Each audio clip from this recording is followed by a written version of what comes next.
매일 퇴근 후에 저희 사무실로 출근했거든요. 노트북을 들고 와서 사건 기록을 일일이 분석했습니다. 제가 또 사건 현장을 가지 않다 보니 선생님들이 사건 현장에 가서 사진을 찍어왔고 그 사진을 보여주면서 이 자백에 문제가 있다라고 지적을 했습니다. 선생님들이 분석해 놓은 기록을 보니까 정말 억울해 보였습니다. 저도 최선을 다했죠.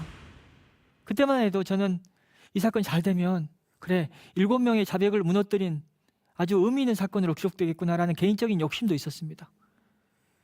선생님들과 함께 현장 검증을 하던 사진입니다. 현장 검증 법원에서 나가야 되는데 법원 재판부가 사건이 많다 보니 현장에 나갈 수 있는 상황이 안 됐습니다. 그래서 선생님들과 함께 현장의 상황과 그 아이들의 자백을 재현해 보기도 했습니다. 이렇게 사진을 찍어서 법원에 제출하기도 했습니다. 이런 선생님들의 노력 덕분에 이 아이들은 무죄 판결을 받을 수 있었던 겁니다. 수원 노숙소녀 사건은 아직 진범이 잡히지 않은 상태입니다. 이 사건은 공소시효도 끝이 났습니다. 진범이 나타난다 한들 처벌할 수도 없어요. 그런데 한때 진범에 대한 제보가 있었고 그 수사를 잠깐 한 적이 있었습니다. 그런데 왜 그 당시에 그 진범에 대한 수사를 끈질기게 진지하게 하지 못했냐? 그때만 해도 그 재심을 통해서 무죄 판결이 내려지기 전이었습니다. 이미 확정 판결을 받아서 지금 형을 살고 있는 사람이 있는 상황이었기 때문에 수사에 굉장히 소극적이었습니다. 그걸 보면서 이게 법에 의해서 누군가를 범인으로 규정지었다라는 사실의 무게감도 물론 존중해야 되지만 누가 봐도 분명히 이 사람은 범인이 아니고 진범이 따로 있다고 볼 수밖에 없는 사건인 경우에는 그런 어떤 법적 안정성을 과감히 깨뜨리는 어떤 그런 용기도 필요한 게 아닌가라는 생각도 들었습니다. 어쨌든 이 사건은 억울하게 생을 마감한 15살의 소녀의 죽음은 남아있는 채 소녀의 죽음에 관계된 가해자는 처벌할 수 없는 그런 안타깝지만 정의롭게 해결되지 못한 사건으로 기록될 것 같습니다.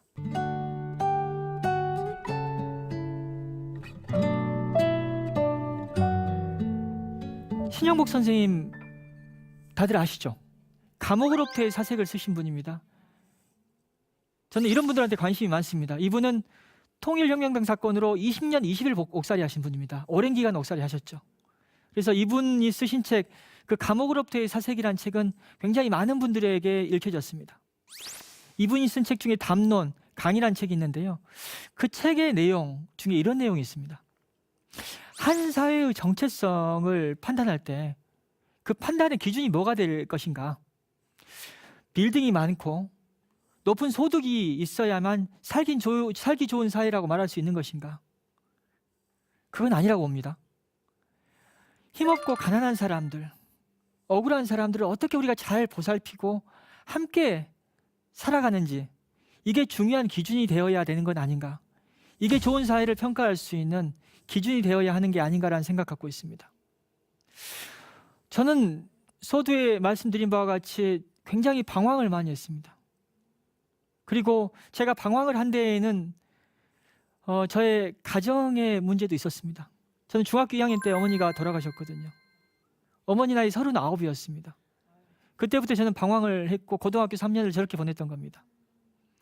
근데 만약에 그 당시에 제 주변 분들이 저한테 저놈은 그냥 부모도 없고 엄마도 없고 집안 형편도 좋지 않고 또 공부도 제대로 안 하고 쟤는 앞날이 뻔해. 그리고 제가 못된 짓 하고 다닐 때 저를 나쁜 놈이라고 이렇게 규정지어 버렸다면 저는 절대 이 자리에 설 수는 없죠. 하지만 많은 분들, 제 주변 분들 그리고 저와 함께 했던 사람들 그분들은 저를 나쁜 사람이라고 규정짓지는 않았습니다. 안타깝게 생각했고 보살펴줬죠. 그렇기 때문에 제가 이 자리에 설 수 있는 게 아닌가 생각이 듭니다. 이상으로 저의 첫 번째 얘기를 마치겠습니다. 감사합니다.